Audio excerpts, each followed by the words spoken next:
Sanoat tarmoqlaridagi 9 oylik natijalar va yil yakunigacha bajarilishi lozim bo'lgan vazifalar Prezident Shavkat Mirziyoyev raisligida o'tgan videoselektorda muhokama etildi.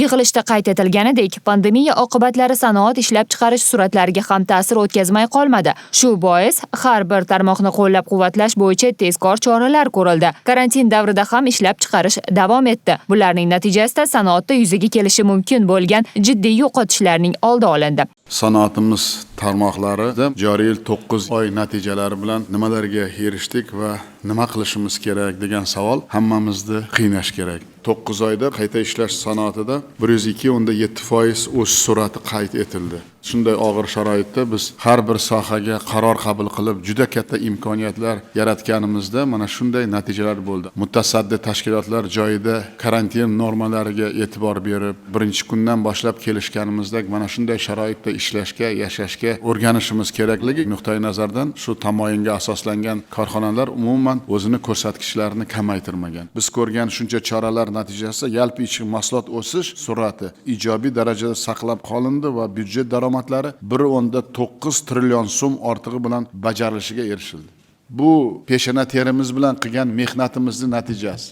Bu hozirgi dunyo hamjamiyatida ancha-muncha davlat bunga erishmagan. Eng katta masala biz o'zimizning rejalarimizni bajardik. Lekin mana shunday og'ir sharoitda, og'ir yilda odamlarni ish bilan ta'minlash, yalpi ishlab chiqarishimizni rejalashtirgan ko'rsatishga yetishmagan tarmoq rahbarlari, hudud rahbarlari ishdan olib jinoiy javobgarlikka tortamiz.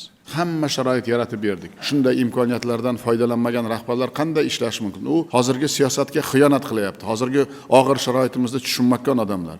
Dunyo qarashi o'zgarmagan, vatanparvarligi yo'q.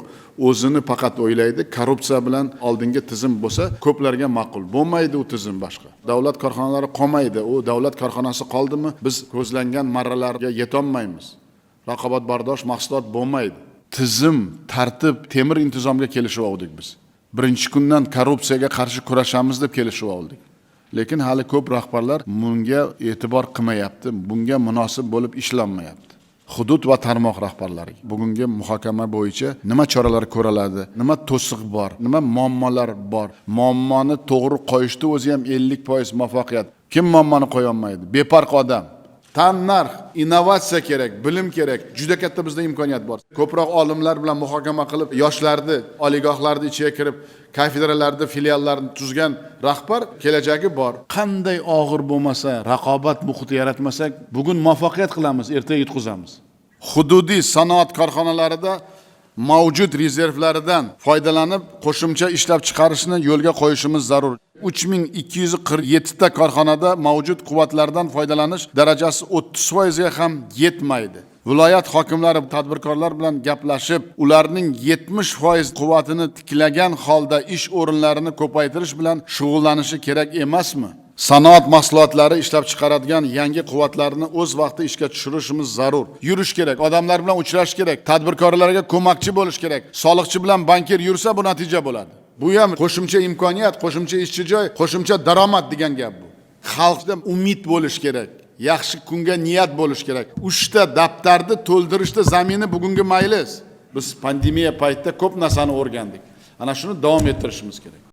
Yil yakuni bilan tabiiy gaz qazib olishni ko'paytirish, ichki bozorga qo'shimcha gaz yetkazib berish bo'yicha topshiriqlar berildi. Shuningdek, 740 ming tonna neft va kondensat qazib olish, 203 ming tonna suyultirilgan gaz va 125 ming tonna polietilen ishlab chiqarish vazifasi qo'yildi. O'zkimyo sanoat korxonalarida hali rezervlar mavjudligi, ishlab chiqarish hajmini oshirib, eksportga yo'naltirish zarurligi ta'kidlandi. Qo'qon superfosfat zavodining birinchi bosqichini modernizatsiya qilish, Navoiy azot aksiyadorlik jamiyatida ammiak va karbamid kompleksini ishga tushirish choralari belgilandi. Xalqaro ekspertlar bilan birga avtomobil sanoatini rivojlantirish strategiyasini ishlab chiqish vazifasi qo'yildi. Qurilish materiallari, elektr texnikasi va yengil sanoatda ham hali ishlatilmagan zaxiralar bor. Masalan, qurilish materiallari bo'yicha yil yakunigacha 11 ta loyiha amalga oshiriladi. Elektr texnikasi sanoatida 12 xil mahsulotni mahalliylashtirish loyihasi rejalashtirilgan. Davlatimiz rahbari ushbu quvvatlarni tezroq ishga tushirib, raqobatni ta'minlash, tovarlar narxini arzonlashtirib, eksportni kengaytirish muhimligini aytdi. O'z to'qimachilik sanoat uyushmasiga mavjud quvvatlarni to'la ishga solish, 100 dan ziyod yangi korxonaga Amerika Qo'shma Shtatlari va Yevropada tan olingan xalqaro sertifikatlar olishda ko'maklashib, ularni eksportga jalb qilish vazifasi qo'yildi. Prezident sanoat korxonalari faoliyatini takomillashtirish, xalqaro boshqaruv tizimini joriy etish bo'yicha ham ko'rsatmalar berdi. Yig'ilishda hududiy sanoat korxonalarida mavjud rezervlardan foydalanib qo'shimcha ishlab chiqarishni yo'lga qo'yish masalalari ham muhokama qilindi.